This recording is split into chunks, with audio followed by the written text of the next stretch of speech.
हरिपुर नामक शहर में पप्पू का ढाबा नाम का एक मशहूर ढाबा था। ये ढाबा इतना मशहूर था कि आसपास के सभी लोग खाना खाने के लिए आते थे। उस ढाबे का खाना जो एक बार खा लेता तो उसका स्वाद भूल नहीं पाता। अगर कोई भी उस गांव में किसी भी काम से आता तो उस ढाबे का खाना खाए बगैर नहीं जाता।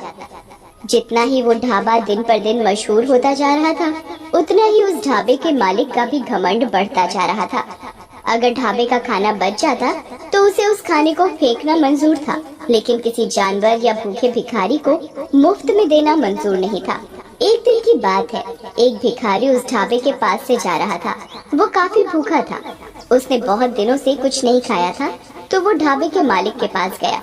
मालिक, कुछ खाने को दे दो, बहुत भूख लगी है, बहुत भूख लगी है बाबूजी, कुछ खाने को दे दो। अरे जा जा, आगे जा, कुछ नहीं मिलेगा। कुछ दे दो खाने को, बहुत दिनों से कुछ खाया नहीं है, बहुत भूख लगी है बाबूजी। सुबह सुबह पता नहीं कहां कहां से आ जाते हैं मुंह उठा के, सारा दिन खराब कर दिया। रामू, ओ रामू, इसे बाहर तो निकाल। रामू भिखारी को ढाबे से धक्के मार मार कर निकाल देता है, पर मालिक को भिखारी के ऊपर जरा भी दया नहीं आती और भिखारी भूख के मारे बेहोश हो जाता है। मालिक, ये तो बेहोश हो गया था, तो मैं क्या करूं? इसे तू दुकान के सामने से हटा, ग्राहक के आने का टाइम हो रहा है। ये मालिक, मालिक, मालिक, लगता है ये मर गया।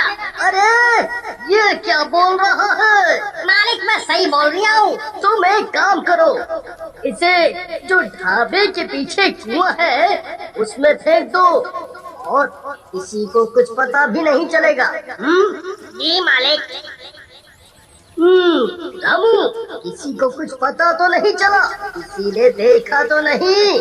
नहीं मालिक। आज का तो दिन ही खराब गया और कोई ज्यादा ग्राहक ही नहीं आए। कल सभी टाइम पर आ जाना, नहीं तो तुम्हारे पैसे काट लूंगा। जी मालिक। मालिक अपने सभी नौकरों को छुट्टी देकर वो भी अपने घर चला जाता है। मालिक को रास्ते में ऐसा लगता है जैसे कोई उसके पीछे पीछे चल रहा है। तभी मालिक रुक जाता है और पीछे देखने लगता है, पर वहाँ कोई नहीं होता। अरे मेरा वहम होगा। और वो चलने लगता है। तभी उसे अचानक कोई जोर से थप्पड़ मारता है। वो अपने चारों ओर देखता है, पर कोई नहीं था। वो जल्दी जल्दी चलने लगता है और अपने घर पहुंच जाता है। अरे भाग्यवान, जल्दी से खाना लगा दो, बड़े जोरों की भूख लगी है। जी अभी लाई। जैसे ही पत्नी खाना लेकर आती है, तभी भिखारी भूत उसकी पत्नी को जोर से धक्का देता है, जिसके कारण पत्नी के हाथ से सारा खाना गिर जाता है। अरे भाग्यवान, ये क्या किया? सारा खाना गिरा दिया। जी पता नहीं कैसे गिर गया, मुझे ऐसा लगा जैसे किसी ने मुझे धक्का दिया हो। आज का तो सारा दिन ही खराब गया। अगली सुबह मालिक अपने ढाबे पर काउंटर पर बैठा होता है। तभी एक ग्राहक आता है और कुर्सी पर बैठ जाता है और खाने का ऑर्डर देता है। रामू, जल्दी से खाना लेकर आओ। ये कैसा खाना है, इतना तीखा? क्या हुआ, खाना अच्छा नहीं है? ये कैसा खाना है? रामू, ओ रामू, आज तुमने ये कैसा खाना बनाया है? मालिक, पता नहीं कैसे हो गया, खाना तो अच्छा ही बनाया था। आज भी मालिक की कोई कमाई नहीं हुई थी और सारा खाना ऐसे ही वेस्ट हो जाता है।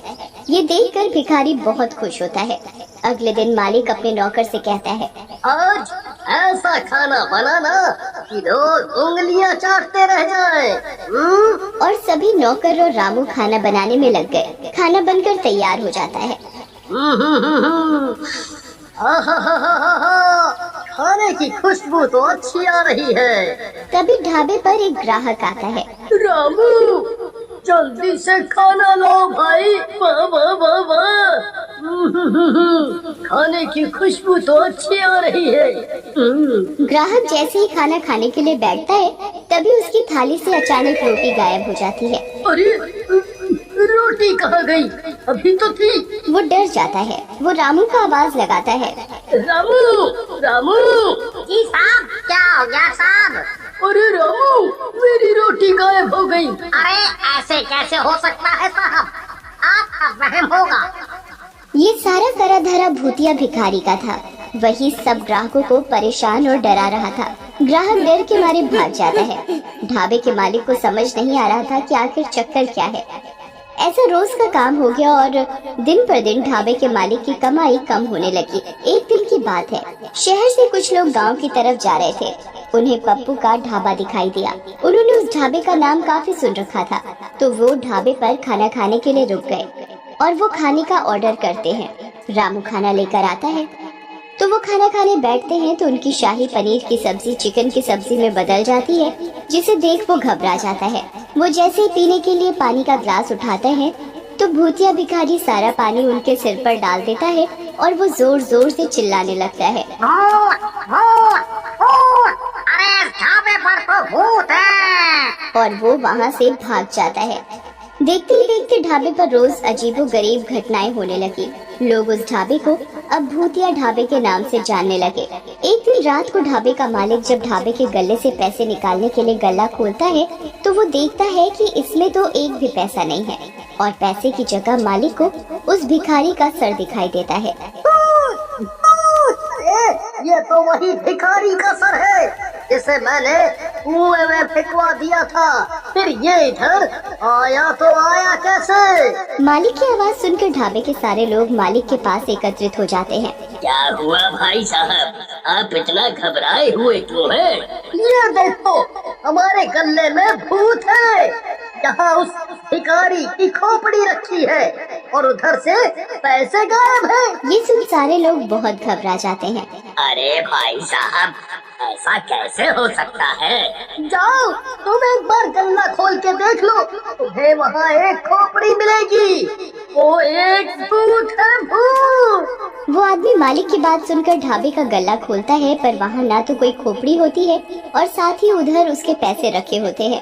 अरे क्या भाई साहब, लगता है आपकी तबीयत ठीक नहीं है। आपने नींद में कोई सपना देख लिया है। आपको आराम करने की आवश्यकता है। अरे नहीं भैया, मैंने यहाँ सच में एक खोपड़ी देखी थी। मैं बिल्कुल सच बोल रहा हूँ। मालिक अपनी बात सबको मनवाने की कोशिश करता है, पर कोई उसकी बात नहीं सुनता और ना ही विश्वास करता है। तभी रामू मालिक के पास आता है। मालिक, मुझे ऐसा लगता है कि ये सब वो भूखा भिखारी कर रहा है जिसे आपने कुएं में फेंकवाया था। वही उसके भूखे होने की वजह से उसकी मौत हो गई थी और इसी वजह से उसकी आत्मा हमारे ढाबे में भटक रही है और आपको दिन रात परेशान कर रही है। रामू, मुझे भी यही लग रहा है। तुम सही बोल रहे हो, पर अब इस बात का क्या इलाज है? तुम मुझे ये बताओ, अगर ऐसा ही चलता रहा तो मैं एक दिन पागल हो जाऊंगा और मेरा ढाबा भी बंद हो जाएगा। आप चिंता ना करिए मालिक, मैं एक बाबा को जानता हूँ। मैं आपको उनके पास लेकर चलूंगा। उनके पास हमारी परेशानी का कोई ना कोई हल जरूर होगा। ऐसा मेरा उनके ऊपर विश्वास है। मैंने उनका काफी नाम भी सुना है। वो सबकी परेशानी दूर कर देते हैं अपनी पूजा पाठ से। रामू और उसका मालिक अगले ही दिन बाबा के पास जाते हैं। वो बाबा को उधर जाकर सारी बात सच सच बताते हैं। ये तुमने क्या किया?